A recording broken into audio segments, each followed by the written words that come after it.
While you may know about Word and its format painter, did you realize that Excel also has a format painter that will help you copy formats that you really like and then apply them to other places in your spreadsheet? Well, hi, I'm Terry, one of the Consumer Technology Specialists for Mid-Continent Public Library, and let's learn about Excel's format painter. For our example today, I've started a calendar in which I want to record the amount of time that I'm spending reading, or maybe I have a youngster at home that this is to encourage them to read and perhaps keep track of their time. And while I have the basics here, I'd now like to format this so it really looks like a calendar and so that there's room for them to put in their information. Well, one of the things that I think I'd like to do is start here with Sunday and make it bold. I'd like to center it within the cell, and I think I'd like to make it 12 point instead of 11. Now that works pretty well, but if I take Sunday and I go to the Format Painter, which is in this first group, the clipboard group, on the left-hand side of the Home tab within Excel, I could click once, and that turns it on, and when I bring my mouse over back into my spreadsheet, or at least my work area here, you can see that I now have a little paintbrush attached to it, and I could click on Monday, and Monday is now bold and centered and 12 point, but the Format Painter has turned off. So one of the things that I might want to do, especially since this is just a row of all of the same kind of formatting, I could click back on Monday, turn on that Format Painter, get that paintbrush, and I can just click and drag over the entries in that row, or if I were working in a column, I would be then clicking and dragging over that column, let up, and very quickly now I have all of those different days in bold and centered and 12 point. As much as I like what I've done so far, I think I would like to have grid lines because really calendars are grids of squares. So I'm going to start here with Sunday, and then I'm going to select everything over to Saturday, and I want to be sure to have that blank row at the bottom so I still have room to add in my reading time for those last days of the month. And then I'm going to go to the font group that's still on the left side of the Home tab, and in the middle of that bottom row is the Borders button, and I'm going to click on the drop down and be sure to select all borders. Now that was pretty easy, but now my problem is for each day, I don't think I want to have, say, the date here of 1 and then a line. I'd rather have just no line between the date and the space for the reading times. So I'm going to start here with Sunday, and I'm going to click on those two cells. I'm going to go back up to that button for the borders, come all the way down to the bottom, and where it says more borders, on the right hand side I have a preview of how these two cells look now. I'm going to click on that middle horizontal line to turn it off, and then click OK, and then let me click off so we can see, yes, Sunday looks so much better, I think, now that I have two cells without that short divider horizontally between the two rows. I want to do that same thing then, though, for all of the days. So I'm going to click on the two cells for Sunday, and then I'm going to go to the Format Painter and double click, and then I just simply click and drag over those days of the week,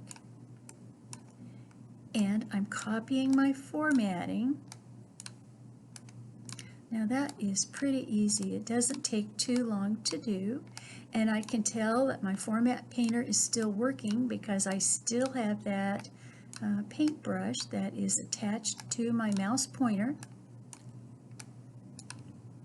Looks like I need to do one here, so I'm in the last 2 weeks very quickly, very easily.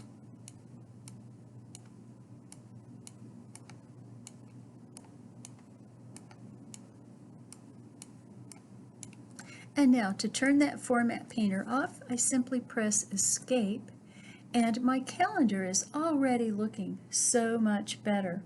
Now from here, I would like to separate the dates from what I'm going to type in for my reading times, so I'll start with the 1 on Monday, and I want to make it bold. And I think I'd like to put color to it, so I'm going to choose a really nice blue. And then I think I want to center it. So I'm going to go to the alignment group here and go to center. Now that I really like. So I'm going to double click on the format painter because now I can copy across. Now here's the thing. I might be tempted to start at the 1 and click and drag down. And it does go really fast that way, but here's the problem. Every other cell is now also going to be bold and blue and centered, and it's not what I want to do. So let me undo that, because what I can do though is always, well, select that one, double click, and I can go across the rows where the formatting is going to be identical and avoid those rows where I want to have different formatting applied. But still, that is way fast and way easy to do. When I first created this calendar, I thought it might be kind of fun to add in some pictures where I have some blank space. So in the upper left, I have one picture, and then in the lower right, I have another. And I've decided that I would like to add frames around these pictures, make them stand out a little bit better, maybe. And so I'm going to click in this upper left one. And then when I select a picture, I can always go to the upper right, above the ribbon really, where I have the contextual tab of picture format and click. And while I could play with the picture borders and picture effects and picture layout here, I can also just go to this picture styles gallery, click on that lower arrow, which is more, and let's go with, well, that's kind of wide, but let's click with that and see what we get. Let's then click and drag down a little bit to make that stand out a little bit more. I think it's a little thick, so let's try again. Let's undo and undo. Let's go back to the picture format, and this time let's try the picture border where we get, say, a dark blue, and let's make it maybe 2 1/4 points, which is a little bit better. For the picture effects, let's make a shadow. That would be kind of fun. And that's all I really want to do, just to make it stand out a little bit. And then I would probably need to resize this row just a tad as well. Well, let's say that I want to copy what I have done to this picture in the lower right. All I need to do now that I've clicked on my first picture is go to the Format Painter, and as I bring down that paintbrush from the Format Painter, click on my picture, and I'm going to even resize a little bit here so we can see easier, and I'm going to click off so you can see that it has that same blue border and the shadow, and in doing that I think I also need to make this picture bigger. But how easy is that to have one image, add in the special effects that you want to add in, the frames, the shadows, the any number of other kinds of effects.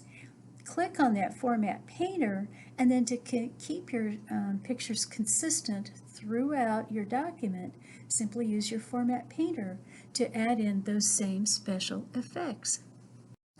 Besides formatting pictures or images, I can also format shapes, and they may be shapes that I draw, or they might even be the icons that now come with Excel. So let's play with that, and to do that, first of all, I'm going to go to Sunday here where I have some empty space, and I'm going to go to my Home tab and make sure that I have merged my cells. So where I go to that Merge and Center button, I'm just going to merge the cells. Oh, and by the way, I can repeat that too. So I can go to my Format Painter and merge the cells. Now from here, I can go to Sunday and insert, go to Illustrations, and go to Icons. And the icons that I would like to look at are books. So I can select one of these because it seems like we have a theme here, and I want to celebrate the reading that I have done, so maybe I'll do this kind of really nice one here, and then I will insert. And it's a little big, but that's okay. We can resize it. Yeah, I might even resize these cells just a tad so it fits in. And then I can go to Graphics Fill or Graphics Outline. Let's see if that's an outline or a fill. I think it's actually a fill, so let's make it red to celebrate. But we have blue for the dates, right? So let's do a blue. And then I can come down to Saturday here and insert and go to Illustrations and go to Icons, and again I'm going to need to type books and find that same or maybe even a different icon and insert, and I'll want to resize it a little bit. But now I'm going to click on my first icon, go to Home, go to my Format Painter, and then click on my second icon, and it takes all of the characteristics that I've added to that first icon to the second one. So we can even use the Format Painter for shapes and icons as we work in Excel. To learn even more, visit our mymcpl.org/online learning page, where you will find some really great online resources, which include Universal Class, LinkedIn Learning, and Learning Express Library. Tune in each week as we introduce new videos on a variety of tech topics. You can find us at 1 o'clock on Wednesday and Friday and 2 o'clock on Tuesday. Be sure to find us on Facebook at MCPL 360, or if you prefer, be sure to subscribe to our YouTube channel at MCPLMO, where you can find our MCPL Consumer Technology Resources playlist.